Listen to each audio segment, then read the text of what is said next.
debate, cultura, folclore e muita toada. Está começando agora Papo de Toada. Um grande mistério na mata se faz. Fugiu Cunhantã com um belo rapaz, e o boto ligeiro nas ondas sumiu, deixando a cabocla na beira do rio.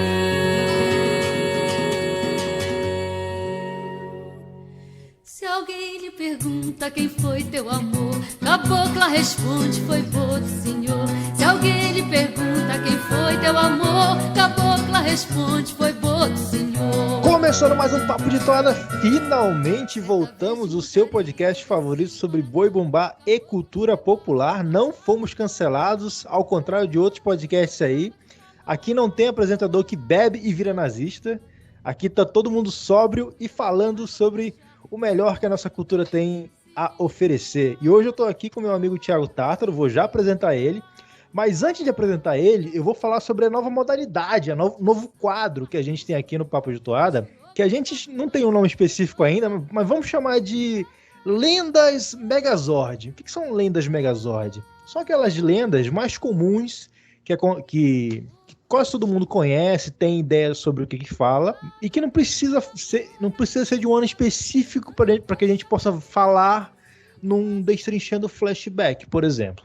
Então, o que a gente fez nesse episódio? Nesse episódio, a gente reuniu anos onde o boto foi levado para a arena, pegamos todas essas toadas e focamos não só na toada, mas ainda mais na figura da lenda. O que a lenda fala, da onde que a lenda vem, como que ela se correlaciona com outras culturas e assim por diante. Então, a gente vai abordar todas as toadas que falaram sobre esse tema específico aqui e vamos destrinchar a lenda em si e não só a toada. Deu para entender?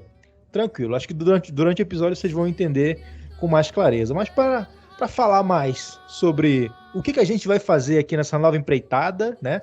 Nessa segunda temporada do Papo de Toada, meu boa noite aqui, o meu amigo Thiago Tártaro. Boa noite, Thiago. Boa noite. Olha, como integrante de um podcast, eu gostaria de dizer inicialmente que tudo que eu faço quando eu fico bêbado é procurar pela placa Aluga-se Bofes que o Milton Cunha deixou na minha cabeça, viu? Boa noite, brincadeiras à parte, boa noite, meu amigo Igor. Boa noite, pessoal aí que nos ouve. Tô animado para esse novo projeto. Se vocês gostarem, a gente vai buscar aí outras lendas que são conhecidas do grande público e da alteridade para fazer esses destrinchando. Foi bem legal fazer essa pesquisa. Então, se vocês gostarem, a gente pode trazer futuramente, sei lá, Yara, Boitatá, Boiúna e o que mais, e as outras lendas aí. É isso aí. Então, hoje o assunto é boto, né? Boto é um assunto que a gente já falou muito nos últimos reacts que a gente fez. Quem não lembra do grande Sabá Boto, né? Nosso meme lá, que a gente adorou, eu, o Thiago, o Cássio, enfim. Todo mundo lá fez lá a sua brincadeira com a apresentação do Sebastião Júnior com o Garantido. Mas não só dele falaremos nesse episódio. Falaremos sobre outras coisitas mais. Thiago, para começar esse podcast, eu queria te perguntar, se eu acabei de te encontrar, acabei de descobrir que existe o Festival de Parintins, acabei de descobrir uma lenda chamada Lenda do Boto, só que eu tô apressado, eu só tenho 2 minutos para te me explicar sobre o que é boto. Então, qual palavra você me explica, em 2 minutos, de maneira bem simples, o que é boto?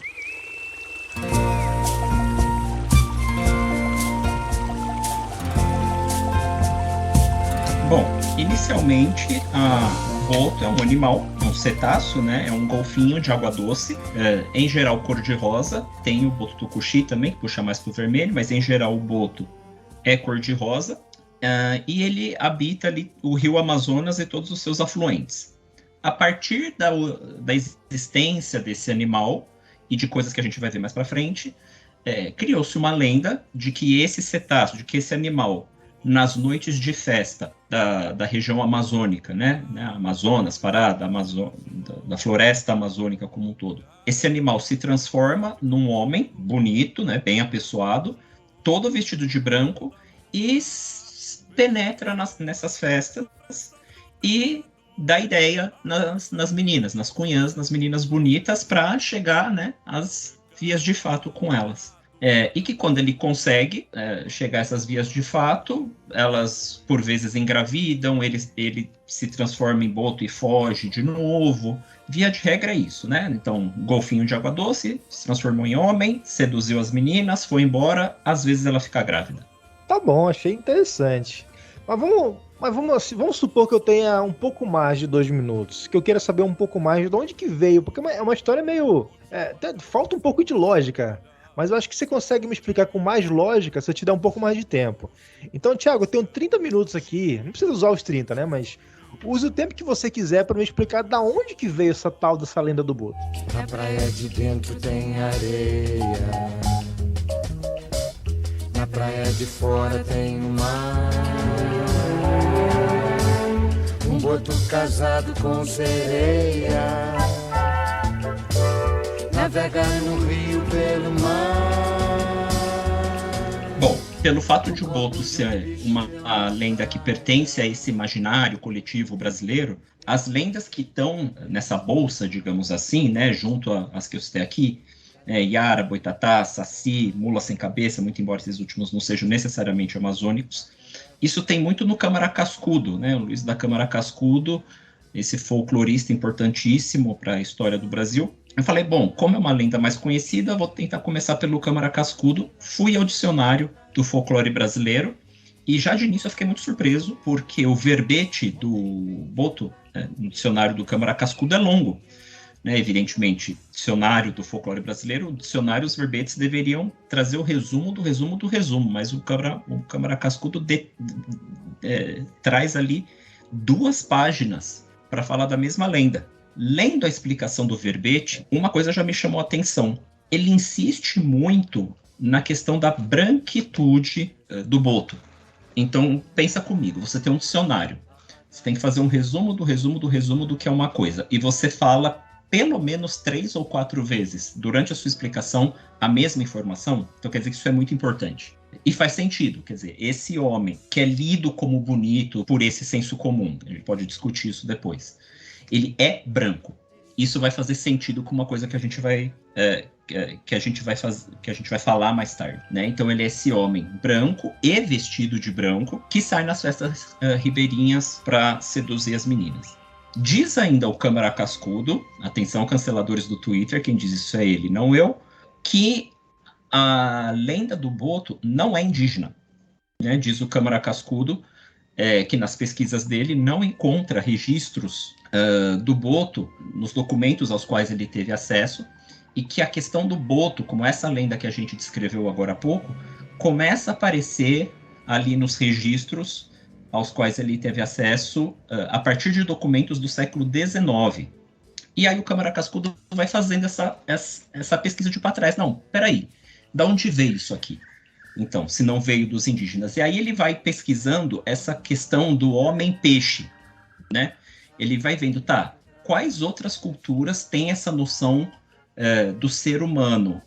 Peixe, porque, né, antigamente achava-se que tudo era peixe, embora o boto seja um mamífero, e que tem essas estruturas parecidas. E aí ele localiza em outros pontos da América Latina e na Europa lendas parecidas, né, de pessoas que viram peixes, ora para guerrear, que viram híbridos, né, de homem com peixe, ora para guerrear, ora para seduzir o sexo oposto. Ele acha, inclusive, a questão das sereias, né, tá tudo isso meio que envolvido. Então, a conclusão a qual o Câmara Cascudo chega é a de que, provavelmente, essa lenda foi trazida de fora e foi apropriada, né, rolou aí a antropofagia, né, então, quer dizer, a cultura brasileira absorve essa lenda que vem de fora e a adapta à nossa cultura. Então, evidentemente não tinha boto lá fora, então esse peixe que se transforma em homem passa a ser o boto, e tem esse elemento também da questão da gravidez cujo pai é desconhecido, né? O Câmara Cascudo também localiza que essa lenda e essa história, né, o homem peixe que engravidou a mulher era conhecida lá fora, né? Então mais uma vez essa questão da gente abrasileirar as coisas, né?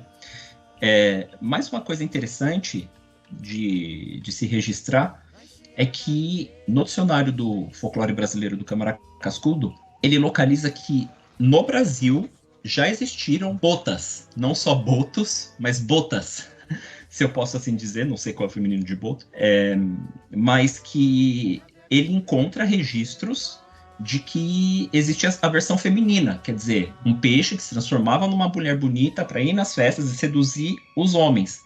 Só que isso ele não diz diretamente, isso sim é um achismo meu.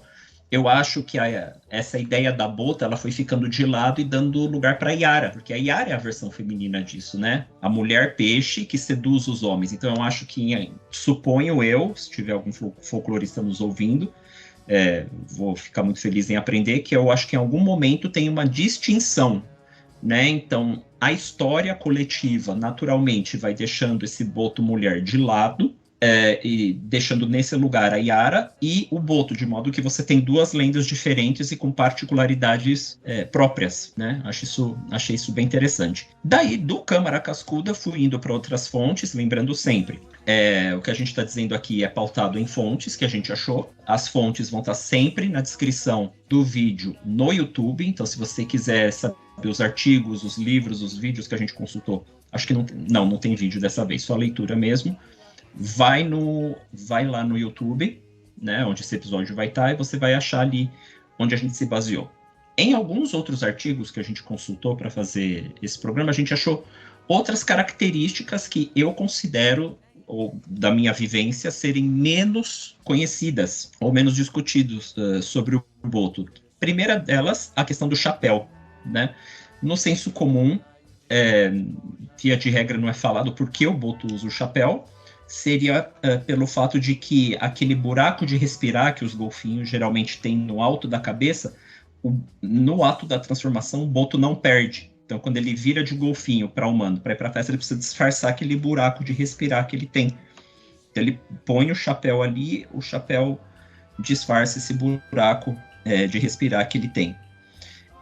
Isso a gente vai ver, inclusive, quando a gente estiver destrinchando as toadas, algumas narrativas, né, e algumas fontes consultadas pelos pesquisadores que nós lemos dão conta de que o boto ele não é só um homem, uma entidade isolada, que ele tem, assim, digamos, poder entre os encantados, e que ele tem um castelo, inclusive, para o qual ele leva a amada, ele não a seduz somente pelos seus atributos físicos, né? Então ele seduz a amada também porque pela questão de alguma posse, de algum poder espiritual que ele tem, etc. Segundo algumas outras narrativas, o boto, e isso aqui realmente eu nunca tinha ouvido falar, ele não tem uma relação só com as mulheres, mas também com os homens, calma, no sentido de ser um pouquinho assim peralta, sabe, assim, sapeca. Então, uma das fontes alega que, para além de seduzir as mulheres, para ficar com elas, etc., o boto também gosta de encher o saco dos homens. Então, tem um depoimento aí em uma das fontes que o boto ficava ali perto dos pescadores, agitando a água, para espantar os peixes e os pescadores não pegarem peixes, né? Então, essa questão de passar o homem para trás, uma coisa me lembrou muito a questão do saci, né? O saci que gosta dessas peraltices, dessas sacanagens, etc. Né?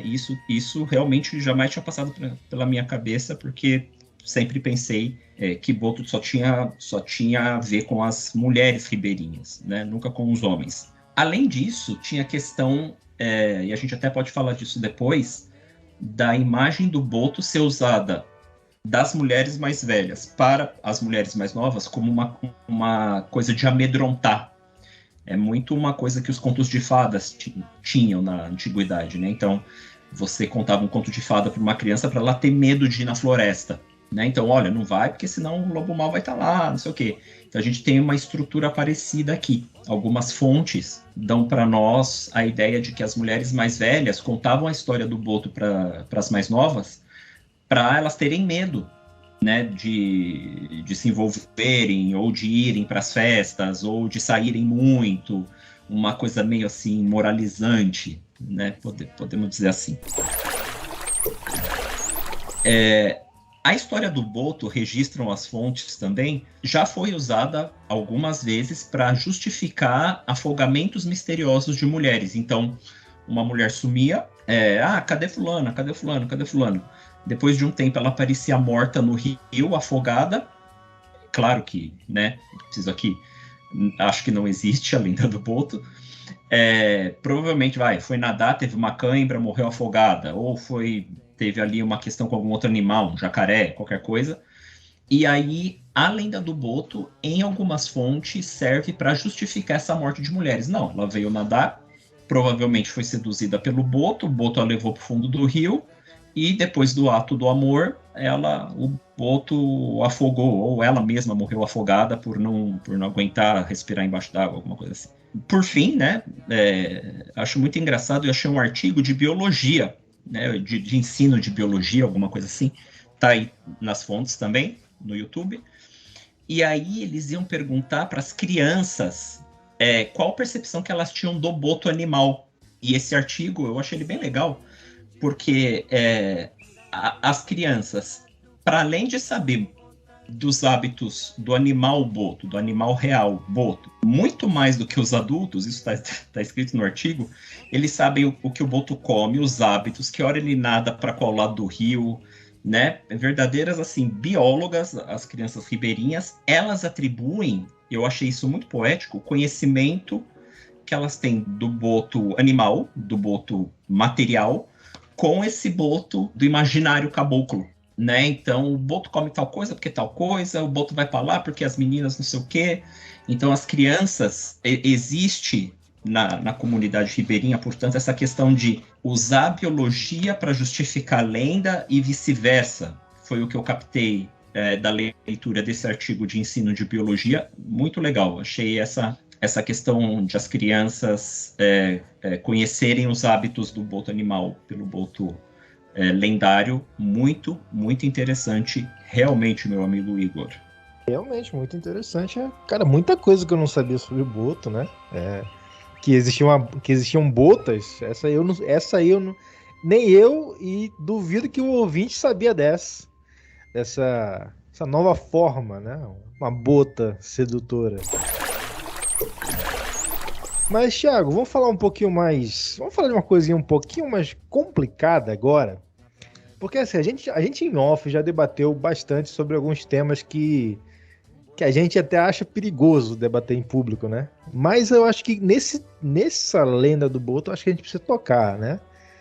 Assim, não que o ouvinte me entenda, não tem nada a ver com falar que é certo, falar que é errado, mas só colocar as coisas no seu lugar, de uma maneira que a gente entenda como é que funciona, como é que as lendas são usadas, né, bem ou mal, né, para representar os costumes e as dificuldades sociais do nosso país, né?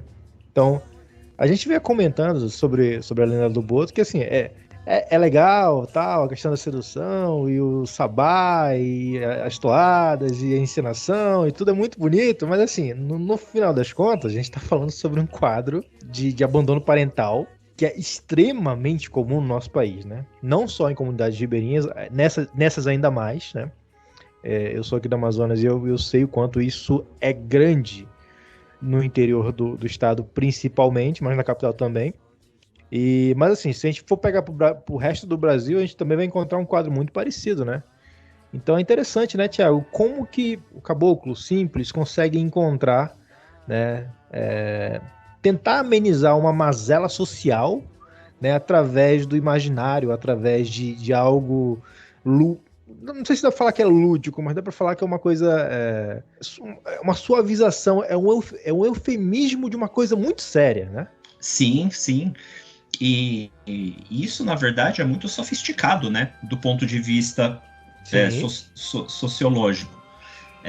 Porque a lenda nada mais é do que isso, né? Uma das funções da lenda, para além de criação de memória coletiva, né? Sensação de pertencimento, sensação de comunidade, de gente que compartilha a mesma coisa, e etc., a lenda, tal como o mito, elas têm essa função de explicar um fato que a razão ainda não conseguiu explicar, né? Então, posso dar aqui 2 exemplos. O que é o arco-íris na Bíblia? Está lá na Bíblia, no Gênesis, né? Deus, certa vez, fez um Armagedon de água, alagou o mundo inteiro, né? Deu para Noé a incumbência de construir uma arca, colocar todos os animaizinhos ali, os animaizinhos ficaram ali, o mundo ficou alagado 40 dias. Quando a água baixou, Deus colocou um arco de 7 cores no céu para falar que ele nunca mais faria aquilo. Então, o arco-íris, para quem crê na Bíblia, é essa aliança de Deus para com os homens, dizendo que ele não vai mais fazer um Armagedon de água, né? Agora, se ele quiser fazer Armagedon, ele tem os outros 3 elementos da natureza para fazer, mas água não vai mais. Outro exemplo, por exemplo, o que era o sol para os gregos? O sol nasce, calma, olha o cara de humanos, o sol nasce no leste e vai para o oeste, não é isso? Não tenho a menor ideia. O sol nasce no leste e vai para o oeste. O que era aquilo para os gregos? Uma bola de luz que ao longo do dia viajava no céu. Você faz alguma ideia? Eu pesquisei para o podcast. Não, eu já sabia disso do carnaval. Aquilo para os gregos era o deus Apolo numa carruagem, só que a armadura dele era tão brilhante e o metal da carruagem dele era tão mais brilhante, ou tão brilhante com a sua armadura, que eles achavam que todo dia Deus Apolo cavalgava no firmamento e assim iluminava a Terra com o brilho da sua armadura. Evidentemente, milhares de anos depois, a gente descobriu que não se trata do Deus Apolo, né? E que nem é aquilo que está em movimento, mas somos nós aqui no Papo de Toada, além de não sermos nazistas bêbados, também não somos terraplanistas, do mesmo jeito que para a ciência, né, o arco-íris não é uma aliança de Deus para com os homens, estão somente ali partículas de água no firmamento por onde passa a luz do sol e ela se decompõe. Para isso que serve uma lenda, né? Você tem ali alguma coisa que você com a observação, com a razão, com a metodologia, você não consegue explicar, você explica de uma outra forma. E no caso do boto, é muito isso. Mas, Thiago, quando tu falou lá sobre o Câmara Cascudo e tal, da definição do boto no dicionário, tu falou sobre o homem branco, né? E será que isso não tem muito a ver com a questão da colonização, da questão do estupro da mulher indígena por parte dos colonizadores, etc? Demais. Eu fiquei pensando justamente isso, né? O fato do Câmara Cascudo, né? Talvez ele não tenha dito com todas as letras, talvez tenha sido um ato inconsciente, ou não sei o quê, mas isso ficou muito claro com leitura das outras fontes e com, né, colocando um tico e teco para pensar, gente. Como se deu a miscigenação no Brasil? A nossa miscigenação é isso, é estupro, né? E aí, quando as mulheres ribeirinhas apareciam grávidas, não podiam dizer, porque seriam muito mais vitimadas ainda, que foram vítimas de uma violência, elas diziam que a criança que elas estavam por ter era filho do boto, né? Então, diziam elas a lenda do boto, né? Narravam elas a lenda do boto. E aí isso foi se cristalizando na cultura, de modo a ser o que a gente tem hoje. Mas uma das coisas é essa, né? Então, quer dizer, o homem branco, colonizador e tudo, secularmente, estuprava as mulheres ribeirinhas, não sei se indígenas, mas com um pouco mais de certeza com base nas fontes, as ribeirinhas. Claro que eles estupravam as indígenas também, mas aí não está em voga em específico com o nascimento da lenda. Mas no caso das mulheres ribeirinhas era isso, assim, eram as histórias que nasciam do estupro. Para além disso, também tinha a questão, como você disse antes, do abandono parental.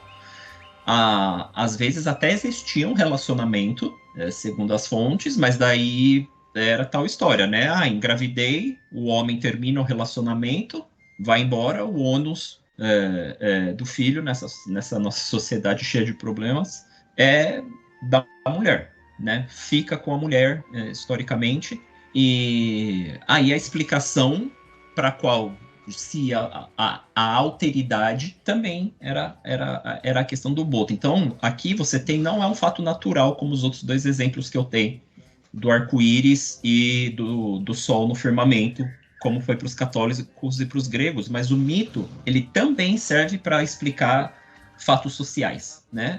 Essa questão está tão no mundo real quanto o arco-íris e o sol, né? E aí, por uma questão de machismo estrutural, por uma questão histórica, por uma questão da ciência ter demorado, das ciências sociais terem demorado para se debruçar sobre esse assunto, pelo fato de você não ter política pública, né? Por um acumulado de coisas, o mito, a lenda, vem para cobrir essa lacuna da necessidade de explicação do fenômeno. É nesse bojo que vem nascendo a história do Boto, explicando para nós o que é essa questão de mulheres que aparecem misteriosamente grávidas, misteriosamente por vezes mortas, né? Então, isso é muito sofisticado, como eu disse antes, porque só sociedades que têm um nível de organização cultural conseguem fazer isso, e ainda mais a brasileira, tomando para si uma lenda que tem estrutura em outras culturas e deixando ela tão única, tão bonita, né? A lenda em si, a gente vai ver aqui as realizações dela na arena, ela acaba ficando bonita, muito bonita. A realidade é tristíssima e tem que mudar isso para ontem, não só na Amazônia, obviamente, mas no Brasil e no mundo, né? Mas o que sai disso, acaba sendo bonito, como a gente vai ver já já. Exatamente. E para que fique bem claro, né, querido ouvinte, a gente relutou tanto de falar sobre temas como esse, que vão vir outros temas ainda mais polêmicos, né, em outros podcasts, mas a gente relutou justamente para que a gente não fosse entendido como vocês estão falando mal da Ana do Boto, vocês estão achando que tá errado, não, mas isso é a nossa cultura. Não, calma, a gente tá falando bem de algo que fala sobre algo ruim. Então, Caboclo utilizou algo bom para traduzir uma realidade triste em algo menos triste ou amenizador de fato. Como o Thiago falou, é uma estrutura completamente sofisticada para amenizar uma das milhares de mazelas que uma sociedade, especialmente sociedade interior, né, de estado, vive, né, não só no Amazonas, mas em todo o Brasil. Então, a gente não está fazendo aqui um protesto, não, diga não ao Boto, nunca mais Boto, precisamos de um Boto, um Boto desconstruído, talvez até, por que não? Talvez, por que não? Por que não? Né? Por que não? Mas nós não estamos cancelando o Boto. Exatamente, que fique bem claro isso, até porque a gente logo na sequência vai falar bem disso, logo daqui a 30 segundos a gente vai estar falando bem, então que fique bem claro, a gente estava tratando sobre o tema que subjaz nas entrelinhas desse mito, dessa lenda. O dia que a gente fizer o papo de toada sobre a Chapeuzinho Vermelho, é 1000 vezes pior, né? É 1000 vezes pior. Com certeza. Caçador, mestre do ar, Urutau cantando num lamento, pra lua redonda navegar. Falando sobre coisa boa, agora, Thiago, falando sobre coisa boa que a lenda do Boto nos trouxe, a gente tem que ir, obviamente, para dentro da arena, do Bombódromo de Parintins. Então a gente vai falar aqui, né, não só vamos lembrar do Sabá Boto, que é o ícone máximo da representação dessa lenda na arena, mas também vamos falar sobre outras representações que esta mesma lenda já teve ao longo dos anos, né? E você vinha me falando, Thiago, que você ficou muito surpreso, porque você esperava encontrar algo mais ou menos homogêneo, né, sobre essas apresentações, e você me falou que encontrou algo completamente diferente. Exato. Antes de tudo, um recorte. A gente vai aqui citar alguns anos, em especial dos anos 2000 para cá, em que o Boto foi apresentado como item 17 lenda amazônica. Por quê? A gente precisava de um recorte. Se a gente for falar absolutamente todas as vezes que um botinho apareceu na arena, a gente não saia daqui hoje, porque o Boto é amadíssimo no festival, a figura do Boto, né? Então, o Boto sempre está na roupa de uma sinhazinha, na roupa de uma rainha do folclore, tem uma esculturazinha de um boto numa celebração ou exaltação folclórica, etc, etc, etc. E por bem, por um recorte, e porque o Destrinchando sempre se concentra em lendas e rituais, a gente falou, não, vamos só falar do boto enquanto item 17, né? Porque às vezes, mas teve aquela vez que tinha um botinho no ladinho da alegoria, de não sei o quê, de tal ano. É porque não era lenda.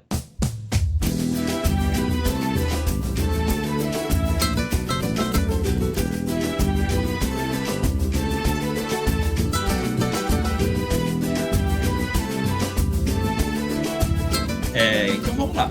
Começando pelo Boi Bumbá Caprichoso, ano de 2004, primeira noite. O Boto foi para a arena com a atuada O Boto Sou Eu, ou Boto Sou Eu, de Hugo Levy, Neil Armstrong e Silvio Camaleão, e uma alegoria do maravilhoso Rossi Amoedo, ainda ali despontando como um artista que viria a ser esse monstro das alegorias que ele é hoje. É muito interessante pensar, a gente sempre faz essa distinção e essa quebra que em especial o Eric Nakanomi traz para o festival, desse lendário caboclo um pouco mais idílico, um pouco mais, entre aspas, romantizado, muito embebido da sociologia paulistana, do início paulista, né, na verdade, do século XX, né, como Gilberto Freire, Sérgio Buarque de Holanda, blá, blá, blá, que a gente já falou algumas vezes em reacts e tal, então desse lendário um pouco intocado, um pouco não problematizado e etc, né? E nesse ano de 2004,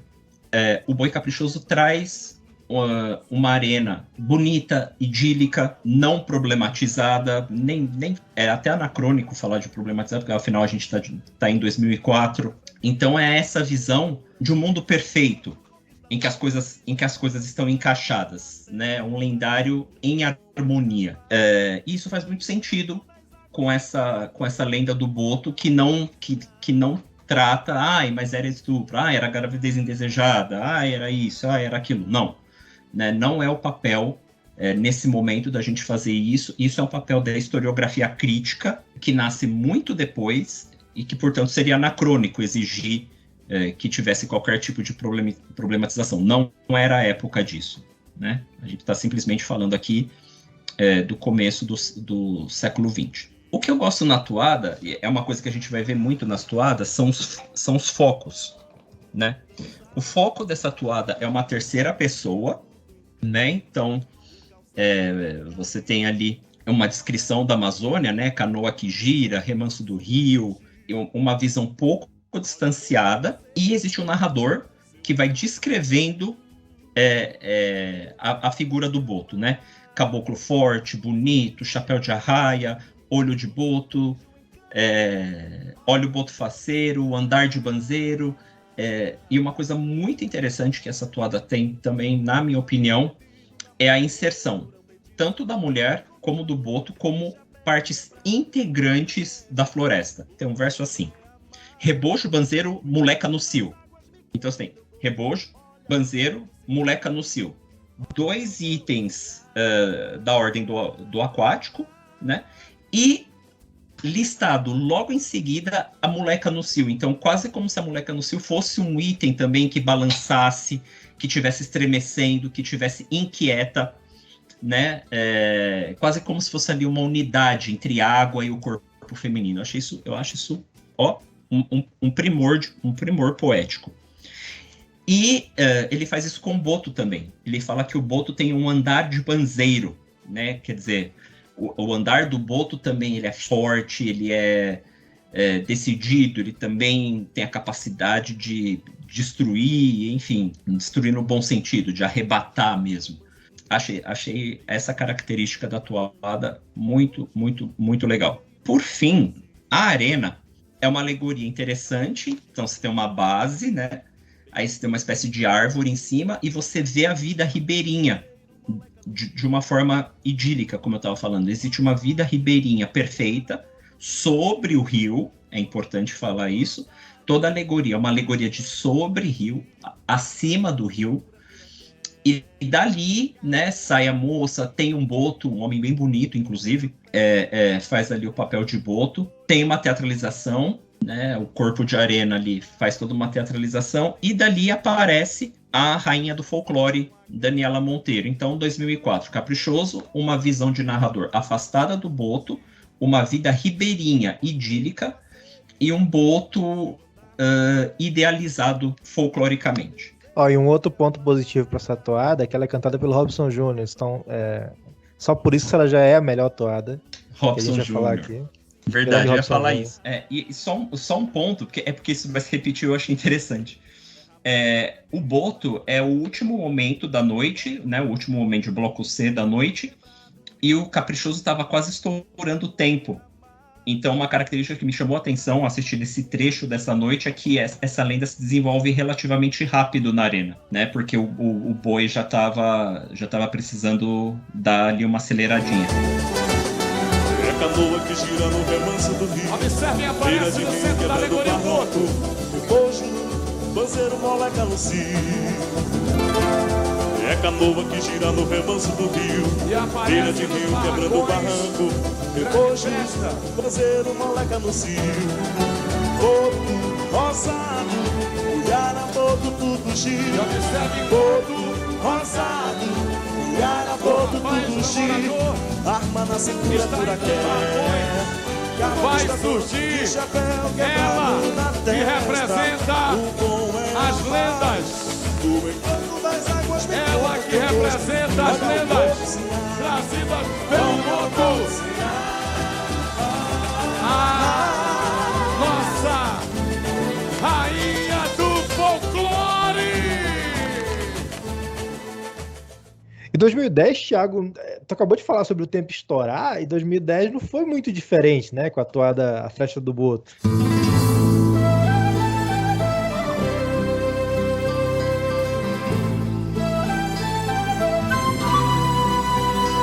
Não.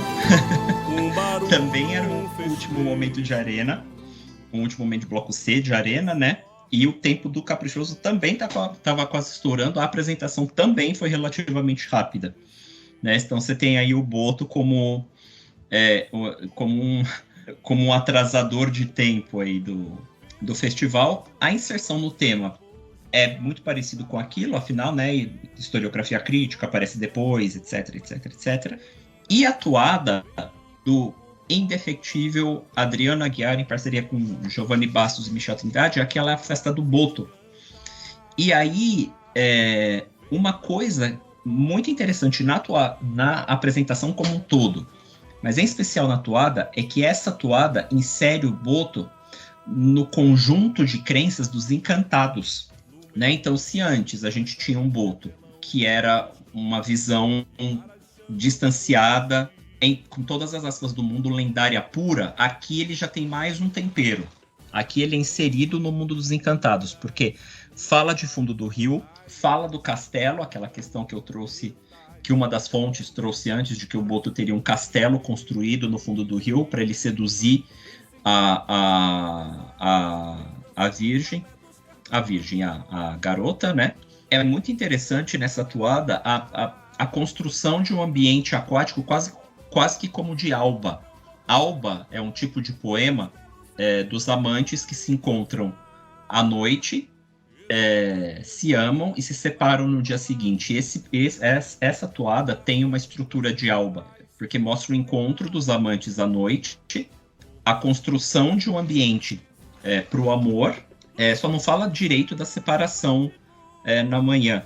É o famoso casual, né? O famoso casual, né? A alba, né? É o casualzão, né? É o casual, a alegoria dessa toada, ela é muito interessante porque ela casa com a toada.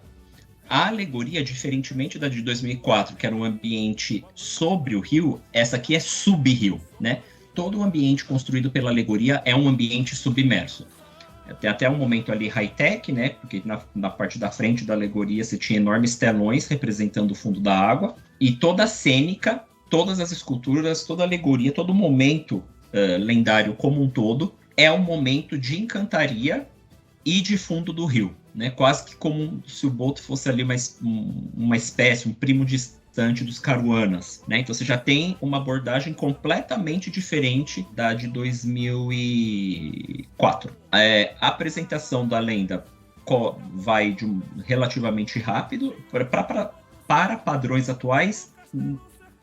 Até que seria aceitável, porque hoje em dia as apresentações de bloco C são mais rápidas mesmo, mas né, inserido naquela época, onde esses momentos eram mais longos, se chama atenção que elas ficam realmente por pouco tempo, e a alegoria acaba trazendo ali na resolução, né, perto do seu final, a Cunhaporanga da época, a Maria Azedo. Da noite, mascarado de sombras, vem te amar, no encanto do corpo vem dançar. Tem festa de boto, tem o amante da noite, mascarado de sombras, vem te amar, no encanto do boto vem dançar.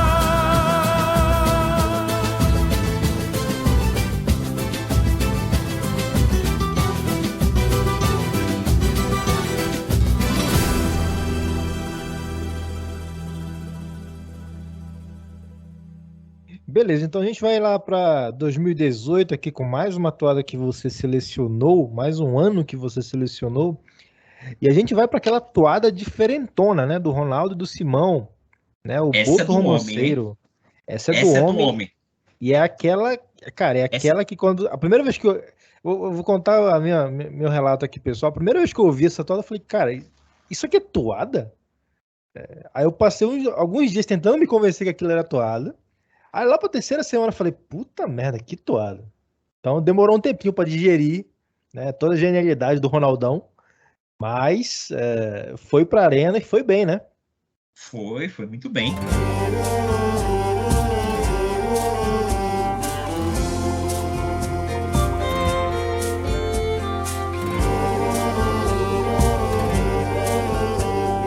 Aqui a gente já tá em 2018, falando um pouco da inserção no tema, é a terceira noite de 2018, que é uma coisa que o Eric Nakanomi gosta muito, inclusive é uma coisa que eu acho que se avizinha, né, que o tema novo do Caprichoso propicia, que o Eric Nakanomi falar, que é a resolução dos conflitos pela arte, né? Que no fim é a própria coisa do Boto que a gente falou, né? Existe esse conflito social e esse conflito se resolve pela arte também, né? Quer dizer, a criação de uma lenda para a explicação de uma realidade tão difícil é uma forma de resolução, de superação pela arte, né? E eu acho que faz muito sentido a toada ser como é, porque ela é mais melosa, ela é mais intimista, e é o Boto se narrando, é o Boto se vendo. Então, se a gente for montar um mosaico aqui, a gente tem 2004, Observador de Fora, Vida Ribeirinha. 2010, Observador de Fora mais Mundo dos Encantados. 2018, o Boto sobre si mesmo. Sobre a alegoria, eu gosto de pensar que ela é uma mistura, porque ela é literalmente dividida, não tão ao meio, mas um pouquinho do meio para cima, ela tem a vida ribeirinha e ela também tem a vida aquática. Né? Então você tem praticamente dois momentos a partir da observação da alegoria ali, né? Então, quando a gente estava discutindo a pauta, uma das coisas que vem em voga seria até da gente montar um Megazord, alegoria de um ano, toada do outro, cênica do outro, texto de apresentação da lenda do outro. Eu cheguei à conclusão de que não dá para fazer isso, porque só aqui no Boi Caprichoso já são 3 olhares completamente diferentes, de modo que se você colocasse um elemento de uma noite na outra, não ia ornar, né? São 3 olhares muito diferentes e muito particulares sobre o Boto, né? E aí, em se falando de Eric Nakanomi, quem sabe um dia a gente não vê um Boto não chato, não assim de palestrinha, mas um Boto realmente trazendo essa questão, né? De uma colonização que foi tirada dos corpos femininos à força, e de que veio realmente daí toda essa questão, né? O Eric Nakanomi gosta de ver isso. Não seria um cancelamento da lenda em si, porque a lenda existe, já está registrada, já está no imaginário popular, mas seria trazer não uma nova perspectiva, porque essa perspectiva já existe, mas essa perspectiva de um pouco do real e de um pouco da gente olhar a nossa história como ela realmente foi, por doloroso que pareça, né? Aqui é o Castelo do Boto. Sou Lá em caboclo romanceiro, minha humilde comunidade. trago um bocado de poesia nas mãos e um punhado de prosa de caboclo. Boto chegou. Rebojo Vai no clarão cantar, da caboclo. lua, vejo as estrelas pela fresta do telhado, aguaceiro fazendo ranzeiro, meu recado É a sedução do pra cabocla, Ao vivo. apaixonado, sou encantado. Quem é esse?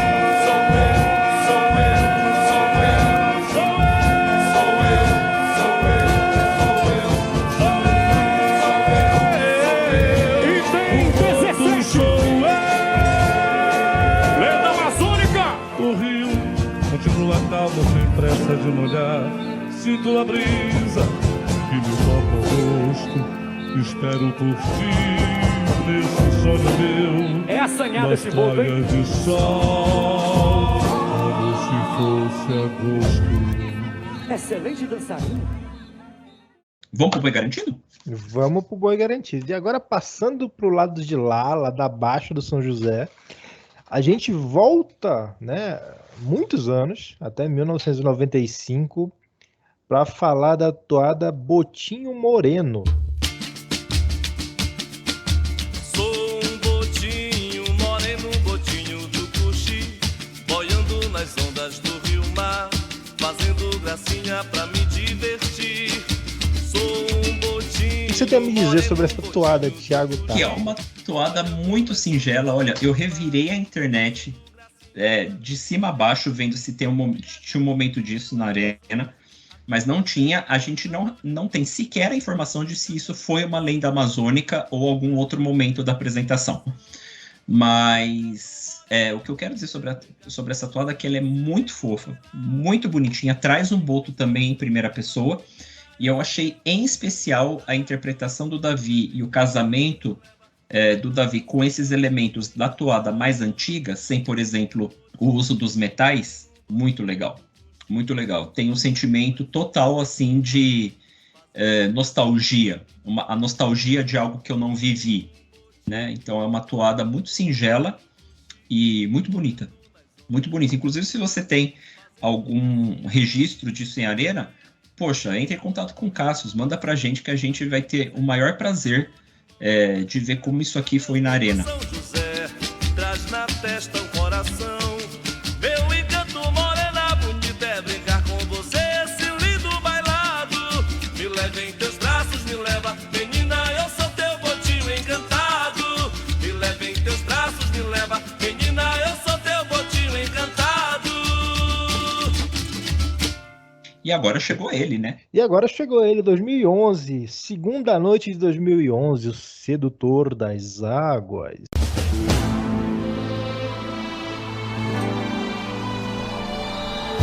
Quando a noite abraçava o dia, a história que os velhos contavam na vastidão da Amazônia. Talvez a lenda, uma das lendas mais memoráveis que já passou pela história do festival, não pela alegoria, não pela toada, mas pela interpretação digna de Oscar. Literalmente digna de Oscar, eu não tô zoando não, é digna de Oscar mesmo, de Sebastião Júnior, o Sabazinho, com a sua interpretação de Sababoto, né, que enfeitiçou todos os héteros, os gays e todas as denominações. Todos os seres vivos, né? Todos os seres vivos, plantas, aquáticos, imaginários, encantados. Até as bactérias se sentiram... Talvez, né? Talvez até o próprio coronavírus talvez não tivesse causado tanto mal quanto ele causou se tivesse conhecido Sababoto em 2011. É porque que coisa sensacional que aconteceu na arena. Fale mais sobre isso, Thiago Tártaro. Concordo em gênero, número e degrau, como diria o outro. E olha que coisa interessante, amigo Igor.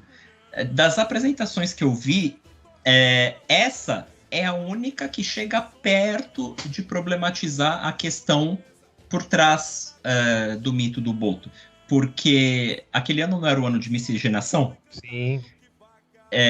Pois no seu texto de introdução à lenda, o Israel Paulain defende justamente a ideia de que o boto é uma das formas de miscigenação do Brasil. Claro que naquele contexto de alegria que o boi garantido sempre traz, então não só põe o dedo na ferida, mas não gira, sabe? Assim. E das apresentações das quais a gente decidiu falar, é a única que toca nisso, né? Um ótimo texto de apresentação do Israel Paulain a propósito. Nos reacts, a gente sempre fala que o desenvolvimento de tema do garantido é uma espécie de painel, né? Então, tem horas que o garantido leva a sua visão para lá, leva a sua visão para cá, depois ele desce, depois ele sobe de novo, ela é mais tridimensional, diferentemente do caprichoso, que é linear. Eu acho que essa toada acaba refletindo isso muito bem, porque essa toada ela é tridimensional. Uma estrofe fala do boto, uma estrofe fala da imagem feminina, uma estrofe fala do ambiente amazônico, uma estrofe fala do ato de amor, e aí ela volta, né? Então você tem várias execuções dela na arena, você tem esse panorama geral, eu achei que casou muito bem. E bom, como você muito bem introduziu, é uma coisa que eu acho também sensacional, fora de série, é que, talvez por ser novo, por ser raro, uma das únicas vezes que eu, com meu pouco conhecimento de festival, no comparativo com qualquer um de vocês ouvintes, que são os craques, eu não consigo me lembrar de um momento de bloco C, né, figura típica, lenda, etc., ritual, em que toda a atenção e a atenção daquele momento estivesse concentrada sobre duas pessoas. É um momento de transe ali, e não existia nada naquela arena além de Sababoto e Edilene, que, né, fez de uma maneira ótima o par com o nosso querido Sabazinho Boto. É de um magnetismo, é de uma tensão sexual, libidinosa, inclusive. É de um charme e, ao mesmo tempo, de uma singeleza que eu acho que, assim, se tivesse dado um chabu com alegoria, não tivesse entrado, não teria problema, sabe? Porque a lenda estava ali. A lenda estava completamente concentrada sobre duas pessoas, dois seres humanos. Eu achei isso, assim, o máximo. Se você não viu, né? Acho muito difícil alguém que está aqui nos ouvindo não ter visto, mas vá e assista. É fora de série. É fora de série. Uma coisa que eu imagino é que, assim, na arena, a gente vê as pessoas de longe, né? Claro. Então, eu acho que, não sei se é porque, obviamente, eu não estava lá, e a gente só tem acesso aos vídeos, aos registros posteriores, que a gente consegue ver a expressão facial, a linguagem corporal da Edilene, quadro a quadro, os passos de dança que os dois dão juntos, etc. Talvez isso lá, você na galera não estivesse entendendo direito e tal, mas ver por vídeo é sensacional.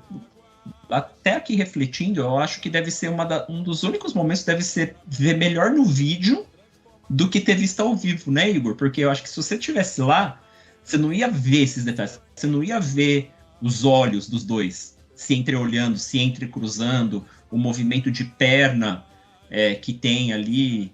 Acho que é um dos únicos momentos do festival em que o vídeo deve superar o ao vivo, não sei. A alegoria também é muito bonita, tem uns botos gigantes, e aparece a sempre maravilhosa Tatiane Barros, faz ali a sua evolução muito bem também.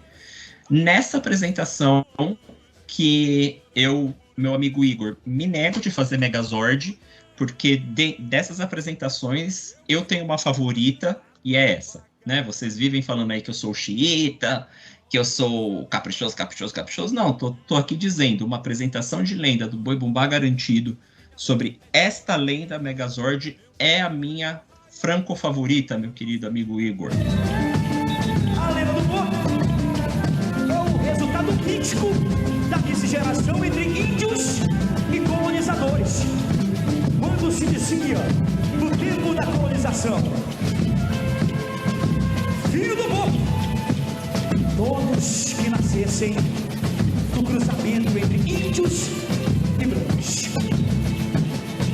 Símbolo da simbiose entre o branco e o índio, a lenda do Boto tem como trama central esse encantamento do Boto, o sedutor das águas. A encenação da lenda do Boto. Detalhe, Theo, é que Sebastião se transformou num dos botos e agora canta como um dos botos a lenda do Boto da Amazônia.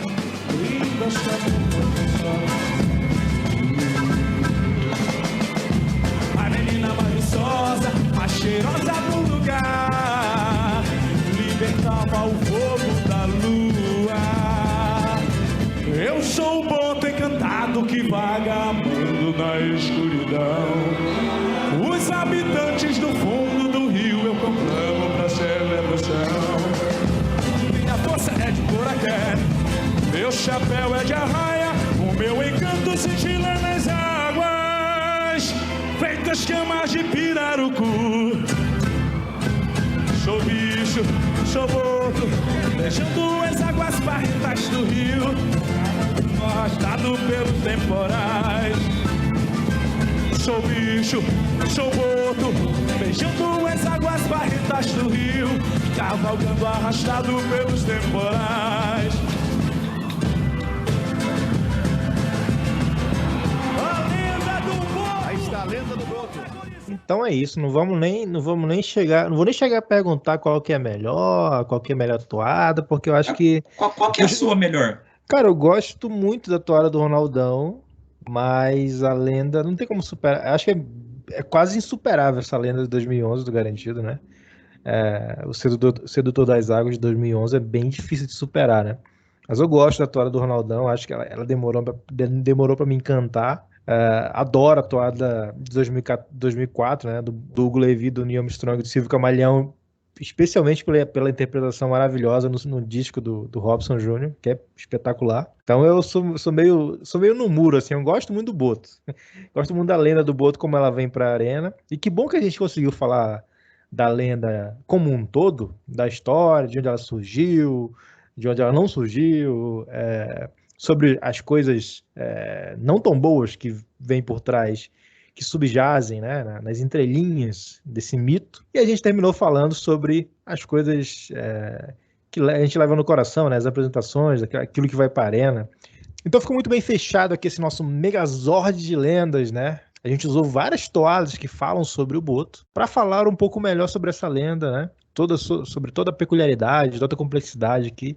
Thiago deu uma aula, né, sobre aquilo que fala nesse mito, né, tão popular, que muita gente conhece, mas que acho que pouca gente conhecia com tantos detalhes quanto o Thiago nos trouxe aqui hoje. Então, Thiago, muito obrigado pela sua participação aqui, gostei muito, aprendi bastante, tenho certeza que todos os ouvintes também aprenderam e gostaram muito. Então, até o próximo programa, Thiago. Até a próxima vez, vamos embora, vocês sabem que Destrinchando, para mim, é a alma desse podcast. É um quadro que eu amo fazer. Estamos aí. Nos vemos pelas lives, reacts, Destrinchando. E, quiçá, em Parintins, né? Caso haja esse ano, quem sabe? Se Deus quiser, tá tudo apontando para que vai ocorrer. Então vamos usar máscara, vamos tomar vacina, vamos tomar dose de reforço. Não sejam nazistas. Exatamente, não sejam nazistas. Nazistas não quero sua audiência. Saiam daqui e morram. Por favor. É por aí. Se você ouviu até aqui, muito obrigado pela sua audiência. Compartilha o podcast com quem gosta de boi, com quem não gosta de boi. Joga o link do podcast no grupo da sua família. Sabe aquele grupo da família que manda vídeo com bandeirinha do Brasil, camiseta da CBF? Manda o link do podcast lá dentro. Manda e vaza. Só manda o link lá. Manda os caras ouvir. Manda os caras aprender sobre boto, que vai ser muito mais útil para a vida deles, eu imagino. Então, se você ouviu até aqui, muito obrigado pela sua audiência. Até o próximo programa. São José traz na testa um coração. Curta a página do Papo de Toada no Facebook e siga a gente no Twitter, @Papo de Toada. Inscreva-se no canal Carnaval e Parintins e siga o perfil do Instagram no @Carnaval e Parintins.